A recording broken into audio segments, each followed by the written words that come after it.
कृष्ण चैतन्य प्रभु नित्यानंद श्री कृष्ण चैतन्य प्रभु नित्यानंद श्री कृष्ण चैतन्य प्रभु नित्यानंद श्री कृष्ण चैतन्य प्रभु नित्यानंद श्री कृष्ण चैतन्य प्रभु नित्यानंद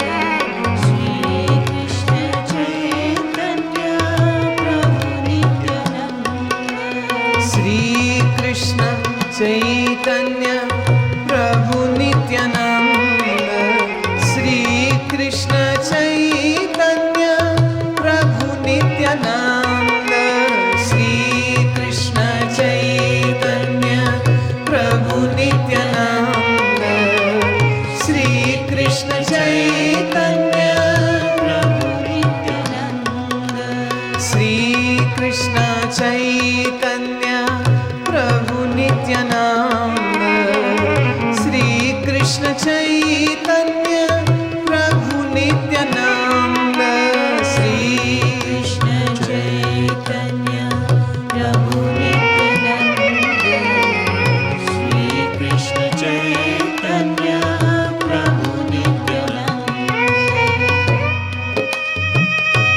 श्री कृष्ण चैतन्य प्रभु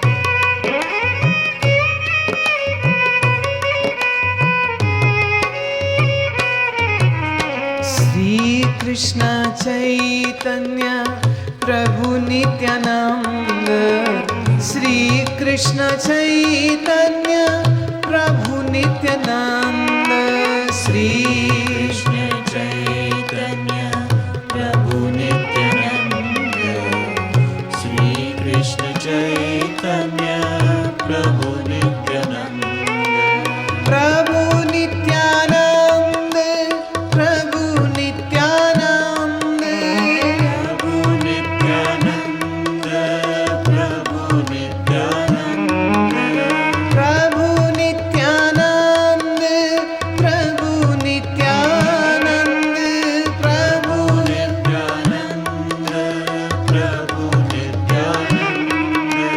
कृष्ण आनंद कृष्ण आनंद कृष्ण आनंद कृष्ण आनंद कृष्ण आनंद कृष्ण आनंद कृष्ण आनंद कृष्ण आनंद प्रभु नित्यानंद प्रभु नित्यानंद प्रभु नित्यानंद प्रभु नित्यानंद प्रभु नित्यानंद प्रभु नित्यानंद प्रभु नित्यानंद प्रभु नित्यानंद श्री कृष्ण चैतन्य प्रभु नित्यानंद श्री कृष्ण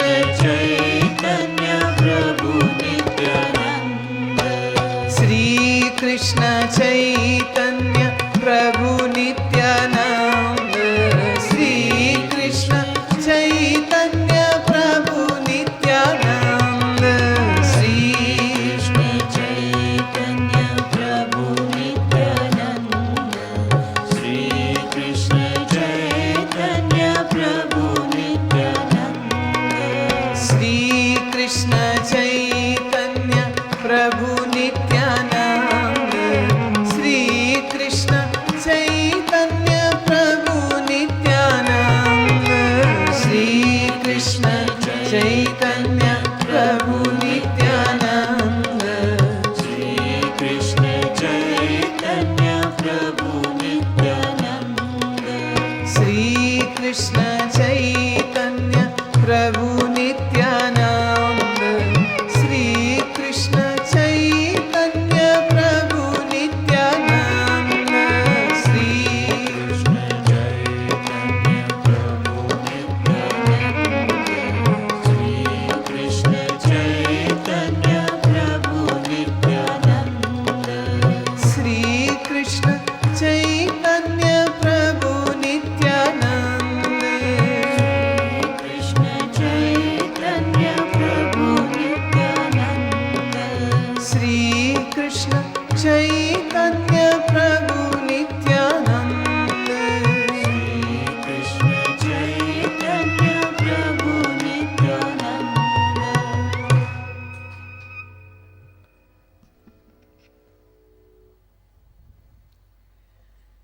आज से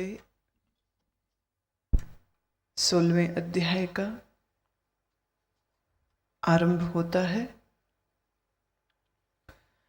ओम श्री परमात्मने नमः। अथ षोडशोऽध्यायः। श्री भगवानुवाच अभयं सत्त्वसंशुद्धिः ज्ञानयोगव्यवस्थितिः दानं दमश्च यज्ञश्च स्वाध्यायस्तप आर्जवम्।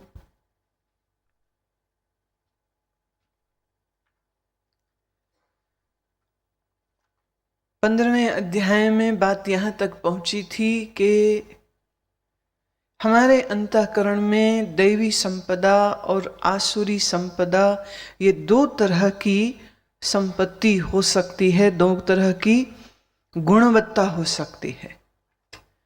दैवी संपदा दैव मार्ग पर, आध्यात्म के मार्ग पर चलने की चाह रखने वालों के लिए अति आवश्यक है।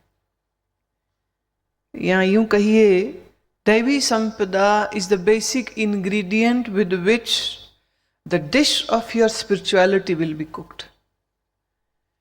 जैसे खीर बनाने का सामान आपके पास उपलब्ध न हो तो आप खीर कैसे बनाओगे? ऐसे ही जिसके अंतःकरण में दैवी संपदा नहीं है, वह दैवी संपदा के अभाव में अध्यात्म की सीढ़ियां चढ़ना मुश्किल है। हमारे जीवन में लक्ष्य क्या है, यह हमको देखना होगा। हम हमारे जीवन में किसको प्राप्त करना चाहते हैं और कौन है जिसको हम छोड़ना चाहते हैं। We should be very clear about that. आपको ब्रह्म चाहिए, आपको समाधि चाहिए, आपको ज्ञान चाहिए, तो उसके लिए कुछ तैयारी तो करनी होगी कि ऐसे ही हो जाएगा। और आपको अगर समाधि नहीं चाहिए, ध्यान नहीं चाहिए, भगवान नहीं चाहिए, आत्मा का बोध नहीं चाहिए, और आपको तो संसार भोगना है, पदार्थगत सुख को प्राप्त करना है, तो उसके लिए भी दूसरी तरह की तैयारी होनी चाहिए। और इन वे दोनों तरह के मार्गों की, दोनों तरह के साधनों की चर्चा इस अध्याय में अब विस्तार से होने वाली है। अब देखिए, भगवान ये नहीं कहने वाले कि आप दैवी संपदा वाले हो या नहीं हो। देखिए, बड़ा खतरनाक मामला होता है। किसी मूर्ख को तुम सीधे अगर ये कह दो कि तू मूर्ख है, तो इतनी अकल उसको भी होती है कि वो तुमसे चिढ़ेगा, नाराज होगा, लड़ेगा। इसलिए कभी किसी को सीधे मूर्ख कहने का सोचना भी नहीं चाहिए। और कभी किसी को स्थिति आन पड़े और कहना ही पड़े तो हम कहते बड़े सीधे हो तुम, तो आप बहुत सीधे, बड़े सरल हो, बड़े भोले हो। असल में वो ये कह रहा है आप बड़े बेवकूफ हो। क्योंकि सरल होना तो बहुत अच्छा गुण है। चित्त का सरल होना, स्वभाव का सरल होना, बालवत स्वभाव होना, ये तो बहुत बड़ा गुण होता है। जो टेढ़ी टेढ़ी बात नहीं करता है, बोलता कुछ है और उसका अर्थ कुछ है और उसका मतलब कुछ और ही है। ऐसे शातिर दिमाग वालों को संसार में तो बड़ी विजय मिलती है। सत्य है ये। परंतु धर्म के मार्ग पर ऐसे शातिर व्यक्तियों का, उसका चालाक होना ही उसका दुर्गुण हो जाता है। मिथ्या वचन बोलना, बड़ी बड़ी हाँकना, दिन में तारे दिखाना, आसमान के किले बनाना और फिर बेच भी देना, ये चतुराई है। और इस चातुरता से आप संसार में तो निश्चित सफलता की बड़ी सीढ़ियां चढ़ सकते हो। तो दुनिया में अगर आपने कुछ जगह अपनी बनानी है तो शातिर होना, चालाक होना और हवाई किले बना करके बेच लेना, ये सब बड़े गुण होते हैं, बहुत गुण होते हैं ये। पर धर्म की राह पर यही सबसे बड़ी अड़चन हो जाती है।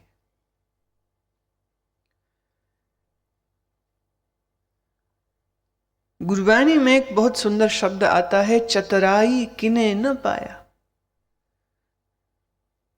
चातुरता से प्रभु तुझको किसी ने कभी नहीं पाया।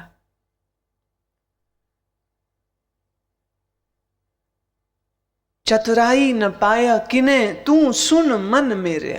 रे मन मेरे, सुन इस बात को, प्रभु के मार्ग पर चातुरता नहीं चलती है। अपने अंदर की सब होशियारी को निकाल के फेंक, सरल हो। धर्म की राह पर चलने के लिए जो गुण चाहिए वो गुण क्या हैं? और भगवान गुणों की चर्चा करेंगे और मैं भी गुणों की चर्चा करूंगी। इसी तरह जो आसुरी संपदा के ये भी गुण ही हैं। 2 रुपया किसी के जेब में ना हो और वो 1000 रुपया कमा के घर आ जाए, चातुरता है, होशियारी है। जैसे अमुक दुकानदार के पास चीनी नहीं है, दूर वाले दुकानदार के पास चीनी है, तो वो बंदा कहता है कि अच्छा भाई तेरे पास चीनी नहीं है, मैं तुम्हें चीनी उपलब्ध करा देता हूं, मेरा ऐसे संपर्क में लोग हैं, पर ये देखो तुम्हें 50 पैसा प्रति किलो ज्यादा देना पड़ेगा। वो कहता भाई मेरे ग्राहक नहीं टूटने चाहिए, तुम्हें 50 पैसे में ज्यादा देता हूं। जिस दुकान के में ज्यादा चीनी है वो उस व्यापारी को जाके कहता है कि देखिए आप यहां बैठे कितना बेच लेंगे, अगर आप मेरे को 50 पैसा सस्ता दो तो मैं एक साथ 50 बोरी उठा लूंगा। भाई एक साथ 50 बोरी बिकती हो, उसका मुनाफा 2 रुपए पर बोरी है, 50 पैसे कम माने 1.5 रुपए पर बोरी उसको घर में बचता हो बिना हाथ हिलाए। वो कहता ले जाओ, तो 50 उसने यहां से कमाया, 50 उसने यहां से कमाया, 30 पैसे का जो खर्चा आना था पर बोरी वो ट्रांसपोर्टेशन में वो उसने खर्च किया, वो भी उसकी जेब से नहीं लगा, और घर में 70 पैसा पर बोरी कमा करके वो आ जाए। तो ऐसे धन के लाल को तुम अक्लमंद नहीं कहोगे तो क्या मूर्ख कहोगे? जितने ट्रेडर हैं यही काम तो करते हैं, डिस्ट्रीब्यूटर से उठाया रिटेलर तक पहुंचाया, बीच में कमीशन फिक्स। ये होशियारी है, इसी को वैश्य होना कहते हैं।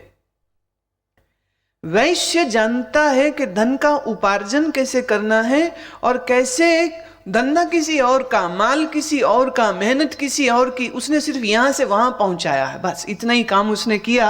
और इतने भर काम में ही उसने अपने घर का खर्चा भी चला लिया और अपनी ब्रांचेस भी जल्दी खोल लेता है। तो फिर जोन वाइज स्टॉकिस्ट हो जाता है, फिर नेशनल स्टॉकिस्ट हो जाता है, और फिर इतना बड़ा स्टॉकिस्ट हो जाता है कि लोग आके कहते भाई हमारा माल तू उधार पे भले ले, पैसे कभी तू दे, कोई चिंता की बात ही नहीं, तू ले ले। अब देखो कईयों की जितने यहां बैठे ना आंखें चमक गई हैं कि क्या बढ़िया बात गुरुजी बता रहे हैं आज। देखिए गुरुओं को हर विषय का जानकार होना पड़ता है,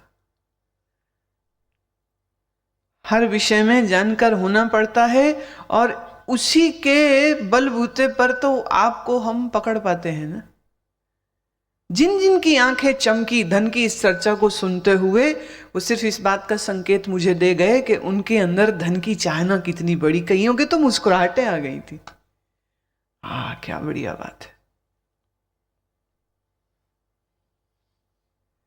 आसुरी संपदा और दैवी संपदा की ही चर्चा को अब श्री भगवान और आगे बढ़ा रहे हैं। भगवद गीता में पूर्व के अध्यायों में भी जगह जगह पर ऐसी संपदा का चर्चा हो चुका है, पर यह विषय इतना महत्वपूर्ण है कि अर्जुन के कल्याणार्थ और हम सब लोगों के कल्याणार्थ श्री कृष्ण भगवान फिर से इस विषय को हम लोगों के आगे प्रस्तुत कर रहे हैं। और भगवान कह रहे हैं कि ध्यान से सुनो सब तुम, अभयम सत्व संशुद्धि ज्ञान योग व्यवस्थिति। अर्थात जिनके चित्त में सर्वथा भय का अभाव हो। ये क्या है? ये दैवी संपदा, भय नहीं है कोई। जिसके चित्त में कोई भय नहीं है, अब आप जरा अपने अपने अंतःकरण में झांकिए और देखिए आपको किस किस का भय है। मेरी दुकान कम ना हो जाए, मेरा बिजनेस मंदी ना हो जाए, मेरे नाम की बदनामी ना हो जाए, मेरा परिवार मुझसे अलग ना हो जाए, मेरे मित्र मेरे शत्रु ना बन जाएं, मेरे शत्रु मुझ पर विजयी ना हो जाएं, मैं कहीं रोगी ना हो जाऊं, मैं कहीं मर ना जाऊं। ये तो हुई व्यक्तिगत चिंता। फिर उसके बाद देश की चिंता, फिर उसके बाद पड़ोसी देश की चिंता, फिर उसके बाद पूरे विश्व की चिंता।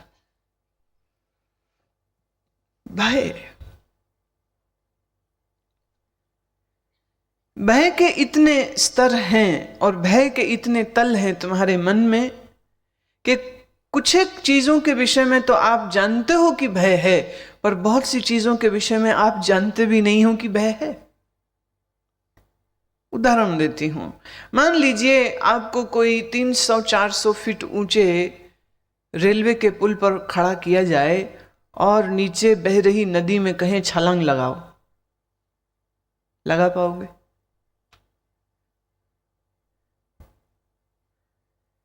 एकदम अंधेरी गुफा हो जिसके अंदर क्या है कुछ दिखता ना हो, और कोई टॉर्च नहीं, कोई हाथ में रोशनी नहीं, कोई लैंप नहीं, और आपसे कहा जाए जाओ भीतर, जा पाओगे?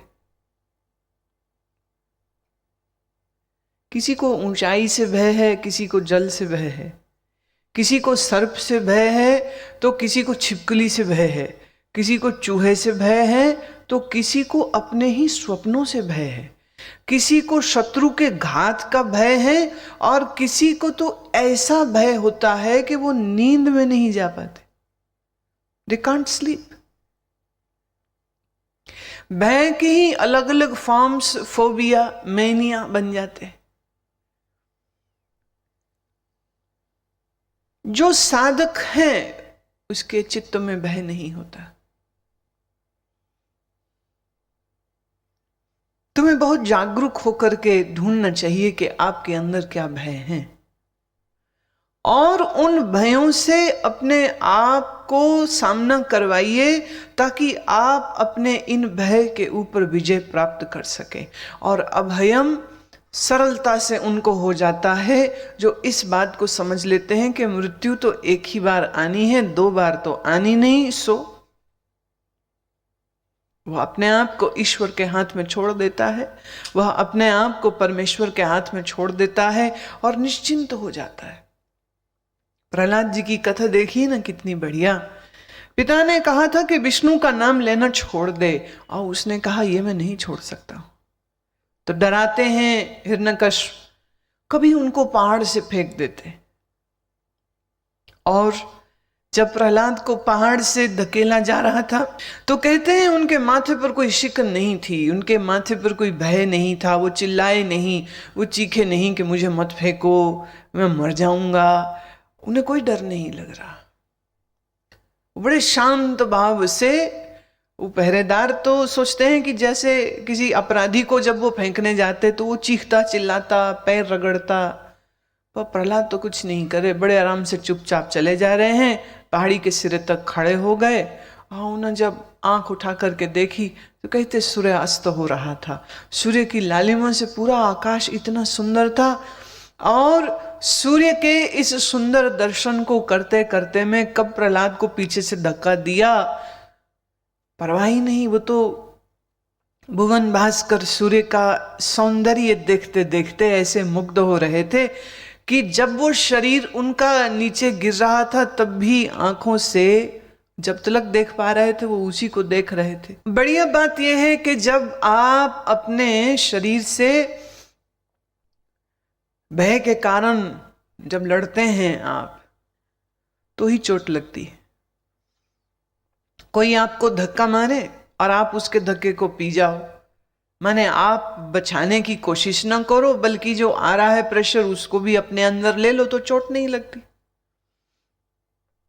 तुमने देखा छोटे बच्चे दिन में कितने बार गिरते उठते पड़ते रहते, कितने बार गिरते हैं, कभी कभी रो भी पड़ते हैं, पर फिर वापस खेल में चले जाते। चोट लग जाती है, माँ बैंडेड लगा देती, पट्टी लगा देती, थोड़ी देर में फिर वो नीचे मैदान में क्रिकेट खेलता हुआ मिल जाएगा। जितने बार बच्चे गिरते हैं उसका 1/4 भी कहीं तुम गिर जाओ तो तुम्हारे फ्रैक्चर हो जाता है। बच्चे के गिरने में भी आनंद है। बच्चों का एक खेल होता है जिसमें वो गिरते ही रहते हैं। वो घूमेंगे गोल गोल, फिर गिर जाएंगे, हाथ पकड़ेंगे एक दूसरे का, गोल गोल बहुत तेज घूमेंगे, फिर हाथ छोड़ देंगे और जोर से धड़ाम करके इधर उधर गिर जाएंगे। कोई भय नहीं आता उनको। गिरने में भी जिसको आनंद हो रहा हो, जिसने गिरने को भी खेल बना लिया हो, उसको चोट कैसे लग सकती। पर जो वयस्क है वो चोट के भय से इतना भयभीत होता है कि कभी शरीर का थोड़ा संतुलन बिगड़ जाए तो वो अपने आप को संभालने की कोशिश करता है। संभालने में अपनी मांसपेशियों को अकड़ा लेता है और अकड़ी हुई मांसपेशियों में चोट लग जाती। बच्चा अपनी मांसपेशियों को नर्म रखता है, इसलिए 100 बार नीचे गिर के भी उसको चोट नहीं पहुंचती।